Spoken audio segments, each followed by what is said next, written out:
Muy buenas tardes, saludos a todos. Mi nombre es Dennis Small de la organización de Lino LaRouche. Hoy es el lunes 9 de junio. Este es el informe semanal. Esta semana que acaba de pasar gira estratégicamente en torno a dos llamadas telefónicas hechas por el presidente Trump, una con el presidente Putin de Rusia y la otra llamada con el presidente Xi Jinping de China. La llamada con Putin fue el miércoles 4 de junio y al otro día habló con Xi Jinping. La llamada con Putin era una llamada muy esperada para ver cómo iba a responder el presidente Trump a lo que había sido el ataque de 3 o 4 días antes a las bases aéreas estratégicas de los rusos usando drones de Ucrania y si Estados Unidos había participado o no y si Trump había sabido o no de antemano. La semana pasada nos habíamos hecho dos preguntas. Primero, ¿cómo responderá Putin ante este ataque a su capacidad de defensa estratégica nuclear? Y número dos, ¿qué sabía Trump? Bueno, hoy, una semana más tarde, tenemos la respuesta probable a una de las preguntas de lo que sabía Trump, porque él le dijo a Putin que no tenía información de antemano del ataque. Y hay varias razones por las que pensamos que eso es cierto, que no sabían, no le habían informado. Pero no sabemos todavía cómo responder a Putin. Esto no ha ocurrido todavía. Hay varios indicios muy importantes de lo que será la respuesta en términos estratégicos, eh, que va a definir lo que viene por delante. Ahora, la llamada del miércoles 4 hablaron por 1 hora y cuarto, según el informe tanto de la Casa Blanca como del Kremlin. Y una de las cosas que Trump le dijo a Putin es que no tenía información previa, que en realidad es algo muy grave. ¿Cómo es posible? ¿Quién usurpó el poder de la toma de esa decisión que debería estar en manos de Estados Unidos cuando un aliado, disque aliado como Ucrania, lanza un ataque, no cualquiera, no es un bombazo en la esquina, es un ataque a una parte importante de la tríada nuclear rusa, y no sabía. Eh, Ahora, uno de los representantes importantes de Putin, el empresario Kirill Dmitriev, que es el enviado especial de Putin para negociaciones sobre inversión y desarrollo económico, es decir, se ha relacionado con Estados Unidos en todo esto. Él comentó sobre la situación de la llamada de Putin y de Trump, porque ahí por lo menos se retomó la discusión y el diálogo. Él dijo, Dmitriev dijo, la conversación telefónica de ayer del presidente Vladimir Putin de Rusia y el presidente Donald Trump de Estados Unidos se desarrolló en un ambiente constructivo, causando, como era de esperar, pánico en el estado profundo occidental y en los medios noticiosos que controla. Pánico porque parte de la intención de ese ataque era eliminar cualquier negociación posible entre Estados Unidos y Rusia para tratar de resolver la situación de Ucrania sin que avance la situación de guerra, una expansión de una guerra directa entre la OTAN y Rusia. Y entonces es una de las razones por las que estaban muy molestos porque eso no había ocurrido. Ahora, otra parte de lo que significó esa llamada se refleja en declaraciones que hizo del lado estadounidense el general Michael Flynn. Flynn fue el director nacional de inteligencia de Trump por un periodo de 22 días. Perdón, el asesor de seguridad nacional. Son dos cargos un poco diferentes. El jefe de lo que se llama NSA, el asesor de seguridad nacional. Había sido el asesor de Trump por 22 días hasta que el aparato del Estado profundo le armó una operación, un Watergate, por parte del FBI y otros para sacarlo, porque Flynn era muy conocido como opositor de la guerra de Siria, opositor a todo lo que querían hacer para provocar más guerra con Rusia, y entonces lograron sacarlo de ese cargo, y luego entraron personas como John Bolton, gente totalmente neoconservadora, nefasta. Pero en todo caso, Flynn dijo el 4 de junio en un artículo con el encabezado de Detener la Tercera Guerra Mundial, dijo lo siguiente: yo no creo que la reciente escalada contra la flota de bombarderos estratégicos de Rusia haya sido autorizada o coordinada por el presidente Trump. Más bien, en mi opinión, el Estado profundo está actuando ahora al margen del control de los líderes electos de nuestra nación. Creo que estas personas de nuestro Estado profundo están llevando a cabo un esfuerzo deliberado para provocar a Rusia y empujarla a una confrontación importante con Occidente, incluido Estados Unidos. Y luego Flynn pasó a decir algo que no todo el mundo ha reconocido, que esto es una amenaza no solamente a la paz, sino que es una amenaza directa en contra del presidente Trump. Y dijo, esto es una amenaza también respecto al presidente, y dijo, es absolutamente necesario apartar a esas personas del Estado profundo del poder para lograr el tipo de paz que describió Trump durante su campaña y al comienzo de su gobierno.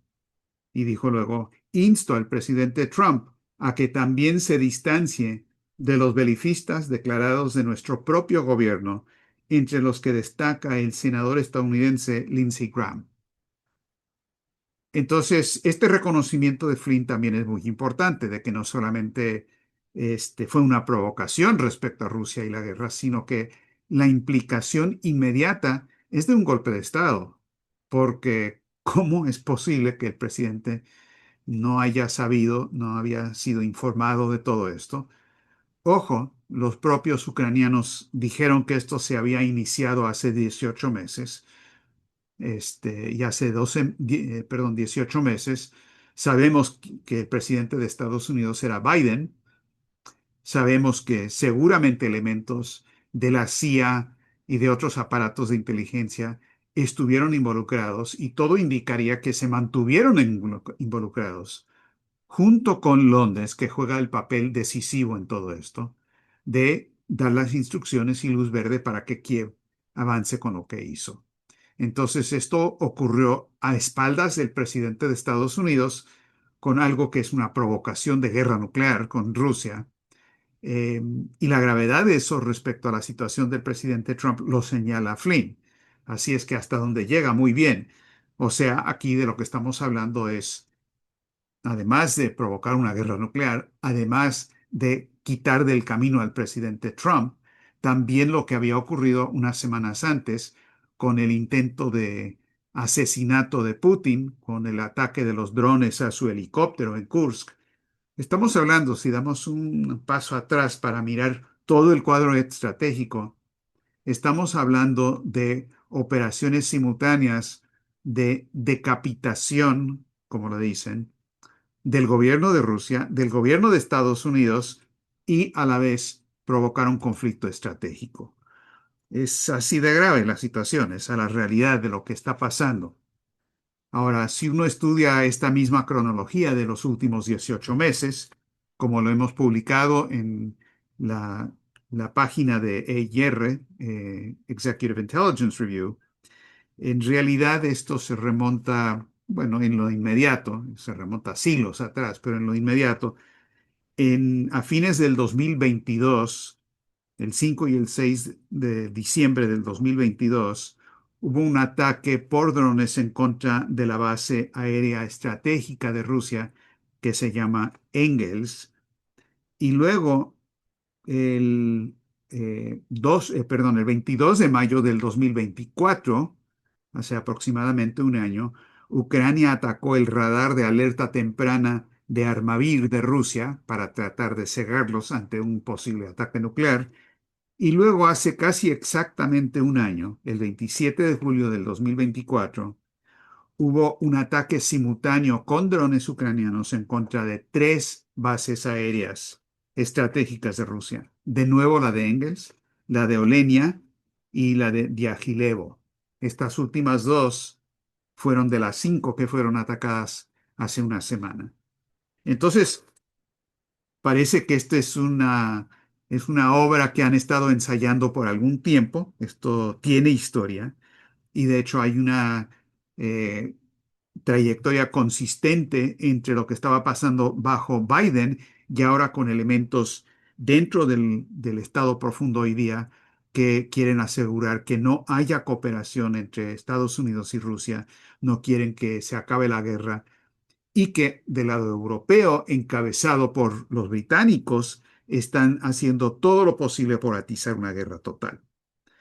Ahora, esa es una de las llamadas decisivas. La otra ocurrió el otro día, el jueves 4 de diciembre, que fue la llamada entre Trump y Xi Jinping, que, como algunos de ustedes se acordarán, hemos estado insistiendo mucho nosotros que esa llamada, cuando todavía no se había realizado, tenía un potencial estratégico muy importante de tratar de empezar a hacer que Trump entienda que puede haber un interés común en el desarrollo económico con China de la misma manera en que las discusiones con Putin habían ayudado al presidente Trump a entender que puede haber un interés de seguridad compartido entre Estados Unidos y Rusia, que no necesariamente tenía que ser uno de conflicto. Y eso claramente lo entiende Trump en ese aspecto de la seguridad. En la parte de la economía no lo entiende para nada. Siguen una trayectoria total de confrontación. Pero hablar con Xi Jinping solo puede ayudar. Y de hecho parece que, según los informes publicados en los medios de China, sí tuvo un impacto positivo. El Global Times, el 5 de junio, dijo que Xi Jinping le había dicho a Trump que se tenía que recalibrar el rumbo del gigantesco barco de las relaciones entre China y Estados Unidos y que esto requiere que ambas partes tomen el timón y fijen el rumbo correcto. Eh, Luego, el Global Times de China informa que Trump le había dicho a Xi Jinping que Trump, acogía con satisfacción el continuo crecimiento económico de China y señaló que los dos países pueden lograr grandes cosas mediante la cooperación. Abro paréntesis. Palabras, retórica, puro bla bla. Puede que sí, pero son las palabras correctas. Es decir, aquí sí hay la posibilidad de entrar en una relación de desarrollo mutuamente beneficioso con China. Y la mera idea de discutir eso y no la necesidad de tener un enfrentamiento es algo de por sí ya muy positivo. Eh, Trump invitó a Xi Jinping a visitar Estados Unidos y Xi Jinping, dice el Global Times, también dijo que Trump es bienvenido a visitar a China de nuevo. La última vez que Trump fue a China, esto tuvo un efecto muy grande, lo impactó culturalmente, históricamente, en todo sentido, y abre la posibilidad a través de estos diálogos entre jefes de Estado de abordar el cuadro estratégico de una manera diferente a la trayectoria actual. Ahora, estas dos llamadas ocurren en el contexto de lo que, como les decía anteriormente, es una situación realmente alarmante a nivel internacional, donde tenemos, como decía, dos decapitaciones como dinámicas con Estados Unidos y Rusia y una provocación de confrontación termonuclear. En muchos sentidos esto se asemeja a lo que ocurrió el 11 de septiembre y en particular el comentario de Lyndon LaRouche en esos días sobre ese enfrentamiento sigue siendo muy vigente para la situación actual, porque LaRouche enfatizó en diciembre de ese mismo año que fue la llamada telefónica que Putin hizo para hablar con el presidente Bush, fue lo que calmó la situación para que no ocurriera un enfrentamiento posible de superpotencias en el ámbito nuclear, que lo que estaba detrás del 11 de septiembre era esa provocación, pero también un golpe de Estado en Estados Unidos para establecer un régimen duro, tipo Dick Cheney, de dictadura total, para imponer las condiciones necesarias para la situación financiera de la burbuja totalmente en bancarrota, en quiebra de Wall Street y de Londres. Eso es lo que dijo LaRouche en ese momento y que afortunadamente eso se desactivó en parte gracias a esa llamada, pero que sí seguía vigente, dijo LaRouche. Los autores de ese intento siguen en libertad, siguen acechando desde los altos cargos que ocupaban en la madrugada del 11 de septiembre y siguen preparados para atacar, amenazando al gobierno y al presidente de Estados Unidos hasta el día de hoy. Eso lo dijo hace más de 2 décadas LaRouche.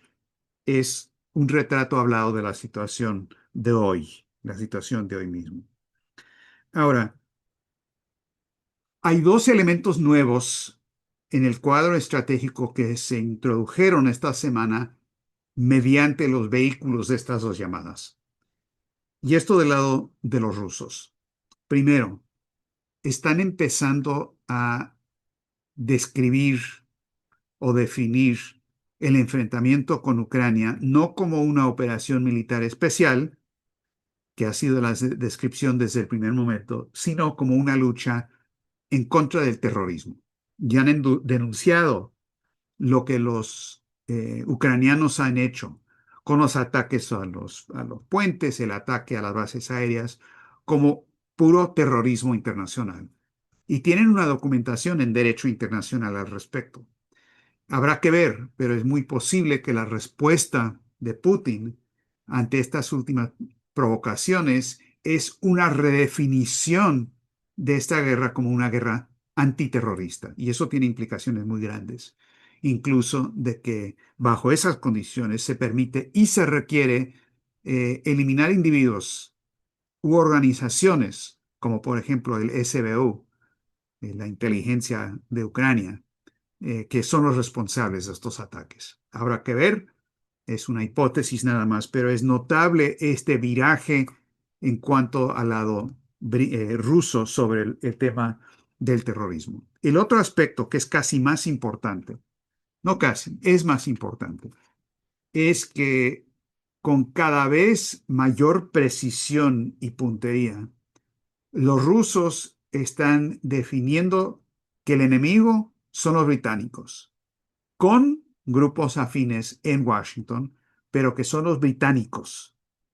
Ahora, lo último que tenemos es que ayer, a lo mejor fue hoy, no sé si hoy o ayer, en Rusia, en un foro del futuro 2050 del Instituto Tsargrad, que contó con la participación de Lavrov, de Glasiev, Jeffrey Sachs, eh, George Galloway del Reino Unido y otros.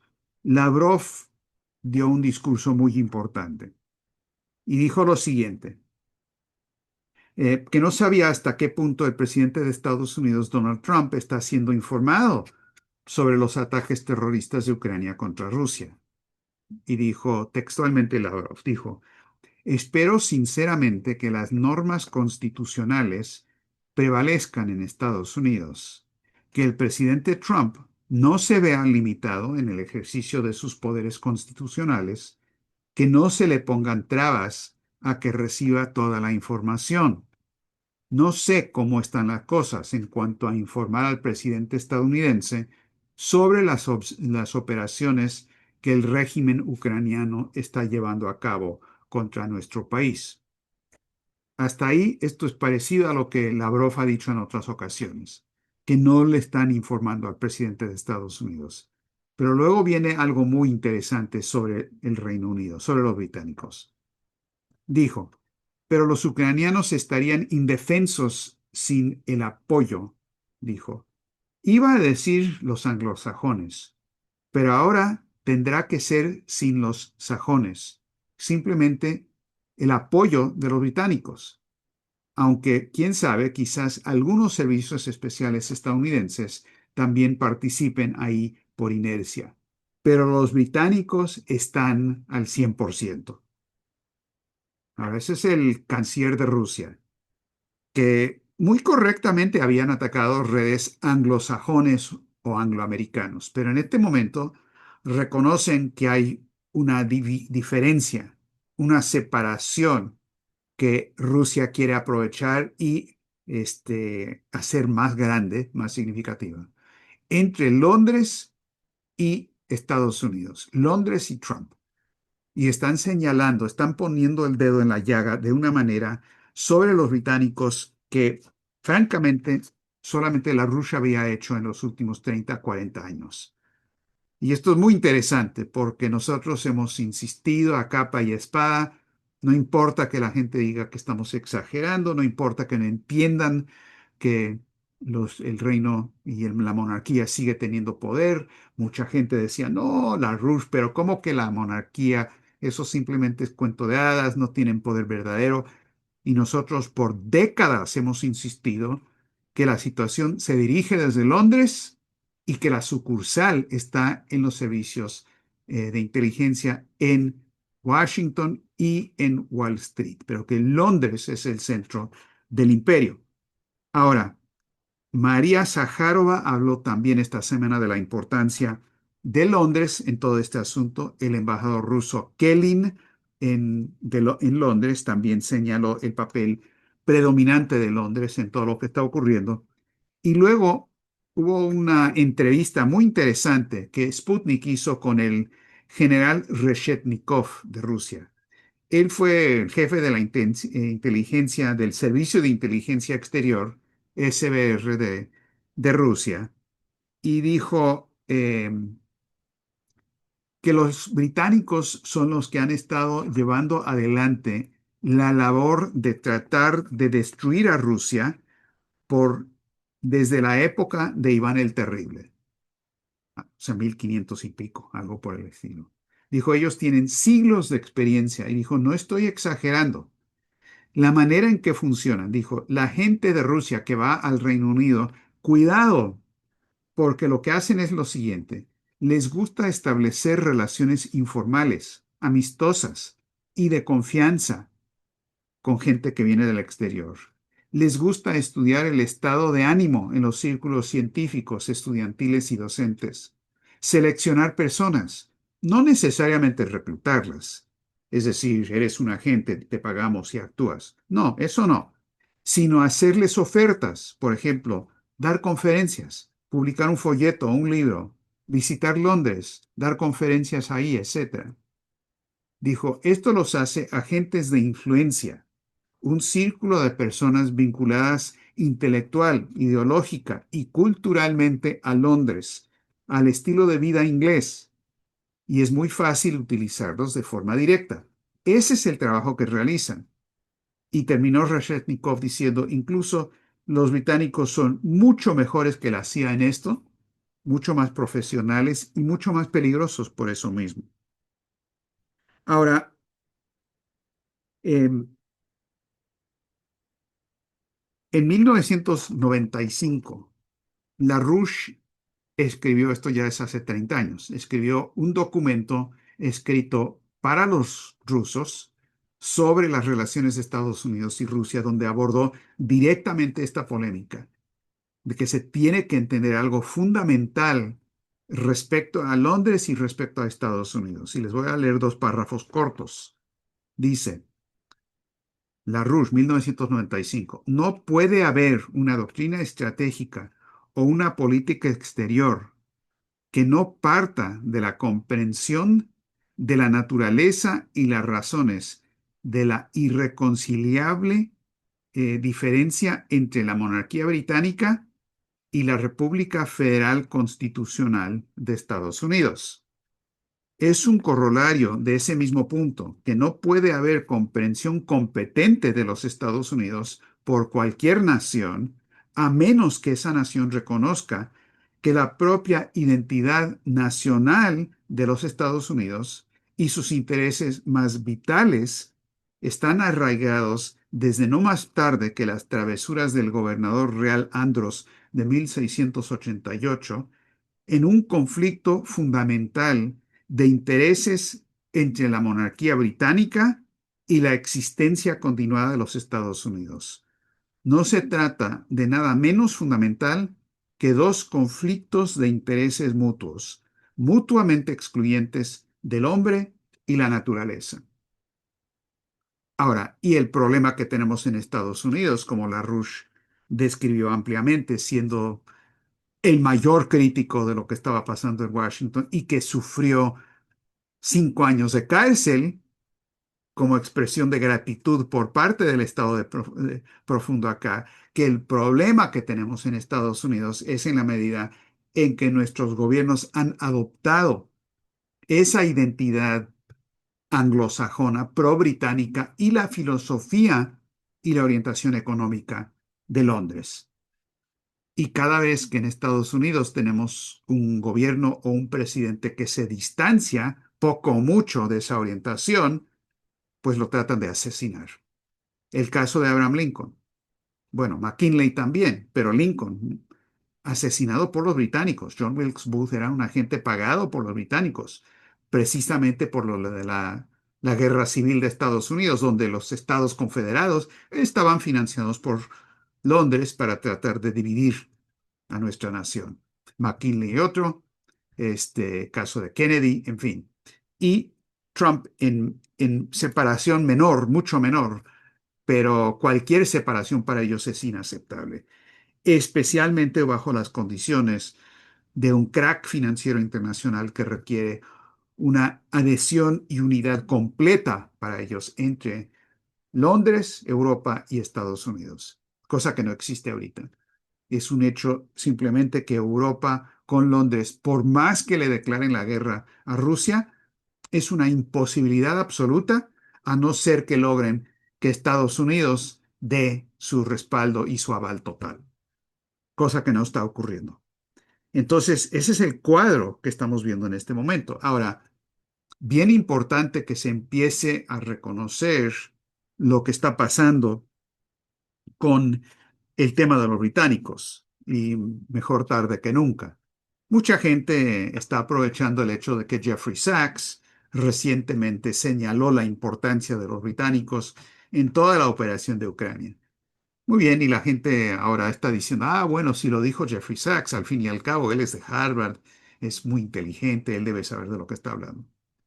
Francamente, un poco de falta de honestidad intelectual por parte de la gente que dice eso, porque cualquier persona medianamente informada sabe perfectamente bien que toda esta orientación y discusión proviene de Lyndon LaRouche desde hace 4 décadas fácilmente, por la que pues mucha gente se mofó de nosotros y cómo es así, etcétera, etcétera. Pero está bien, mejor tarde que nunca, no nos importa el detalle. El hecho es que ya por fin la gente está identificando este problema británico. Bien, donde no hay una comprensión todavía, aún entre la mejor gente que saben que esto tiene que cambiar, está en el tema económico, porque no entienden la intención de lo que está detrás de las provocaciones de guerra, por ejemplo, en el caso de Ucrania, o lo que está detrás del genocidio cada vez peor.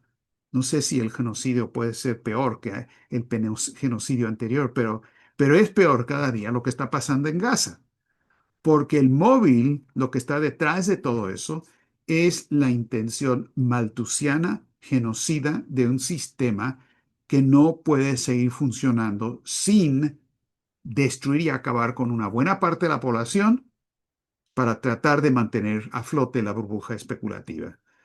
Y mientras no se tome en consideración, no se entienda esta evaluación de por qué estamos en una crisis sistémica, esta no es una crisis coyuntural, no es un pequeño problema, no es algo de lo que se van a poder recuperar, que es algo que también LaRouche y solo LaRouche ha insistido por décadas, y lo que hemos recibido a cambio de eso es mucha gente que no quiere creer en eso, hasta que ahora sí está ante nuestros ojos. Pero hasta que no se reconozca la intención, el verdadero móvil de lo que está provocando la guerra, la gente va a llegar a conclusiones falsas. Por ejemplo, la gente que dice, bueno, pero está bien, hay gente en Occidente que quiere provocar a Rusia, pero si Rusia no se deja provocar, pues se necesitan dos para poder pelear. Y Putin tiene la cabeza fría. Bueno, Putin tiene la cabeza muy fría y no va a caer en la trampa de las provocaciones. Pero no es cierto que se requiere dos para pelear. Cuando una de las partes lo que está buscando no es provocar a la otra parte para pelear, sino que tiene la intención, sí o sí, de llevar esto a un conflicto estratégico porque es la única manera de mantener su sistema. Vean nada más las declaraciones de Bertrand Russell, cuando él propuso ya en los 40 y 50 que había que lanzar un ataque preventivo en contra de la Unión Soviética antes de que ellos obtuvieran una bomba nuclear. El mismo Bertrand Russell que justificó el maltusianismo y la reducción dramática de la población. Esa es la mentalidad. Y estamos ante una mentalidad, una intención, que es lo que se tiene que entender para entender los resultados específicos. Otra manera de decir lo mismo, perdón, es que muy a menudo los actores en un momento de la historia piensan que están actuando de cierta manera, pero no saben lo que los está moviendo verdaderamente. Creen que están tomando decisiones propias y en parte es así, pero lo que realmente es la dinámica es algo que está fuera de la conciencia de los individuos en general. Es la idea en que los conceptos, las intenciones, la visión cultural general, entendiendo cultura muy ampliamente, es el campo general dentro del cual todos los otros factores ocurren. Y si no se afecta a ese campo, si no se afecta a esa totalidad, no se van a lograr los cambios necesarios. En ese sentido, tenemos que examinar lo que acaba de ocurrir en Colombia, por ejemplo, que es el intento de asesinato de un candidato presidencial, Uribe, que no tiene relación familiar con el expresidente Álvaro Uribe, pero del lado conservador, por un sicario muchacho de 15 años de edad. Bueno, ¿de dónde salió eso? En parte es la idea de no permitir que ningún país se una a la Franja y la Ruta, cosa que hizo Petro, el presidente Petro, el 14 de mayo, que tengo que decirlo, creo que es el único acierto de todo este gobierno de Petro, pero es un acierto muy importante. En parte es respuesta a eso, pero es mucho más grande que eso. Es la idea de la estrategia de tensión a nivel internacional. Los británicos, el Estado profundo en Estados Unidos, están lanzando operaciones sucias de provocaciones, de provocar más polarización, de asesinatos, de provocaciones en todos lados. Y en el caso de Colombia, la idea es intencionalmente polarizar esa situación, porque ahí también hay historia de guerras, varias guerras entre liberales y conservadores, y claro, el secretario de Estado, Marco Rubio, le echa la culpa al gobierno de Petro, que la culpa del intento de asesinato viene de un candidato de la derecha, viene de la izquierda, con la idea de provocar, desatar esa guerra civil. Es exactamente lo mismo que las fuerzas que están detrás, tras bastidores, están tratando de manipular la situación en Los Ángeles en este momento, con motines y demás. Obviamente la política de Trump respecto a los migrantes es un horror y es una provocación total. Pero ante las manifestaciones, luego están los agentes provocadores que están tirando bombas Molotov, que están tirando piedras, etcétera, etcétera, para tratar de crear un microcosmos en Los Ángeles que se pueda extender a todo el país para polarizar la situación. Yo no sé si llegará a una guerra civil en Estados Unidos, eso no es tan fácil, pero sí crear una situación de ingobernabilidad también para moverle el tapete a Trump. Entonces, yo creo que todo el cuadro internacional gira en torno a estas dos llamadas que mencioné al principio. La alternativa en las Américas está en lo indicado por lo que hizo Perú con China, con el puerto de Chancay, y ahora las discusiones entre Perú, China y también entre China y Brasil para incorporar el ferrocarril bioceánico a todo ese proyecto, porque esa es la alternativa, no a la situación inmediata, es la alternativa a lo que es el problema de fondo, que es la desintegración sistema del sistema actual. Y por lo tanto, solamente eso actúa realmente sobre la intención de lo que está provocando esta situación de crisis grave que enfrentamos en este momento.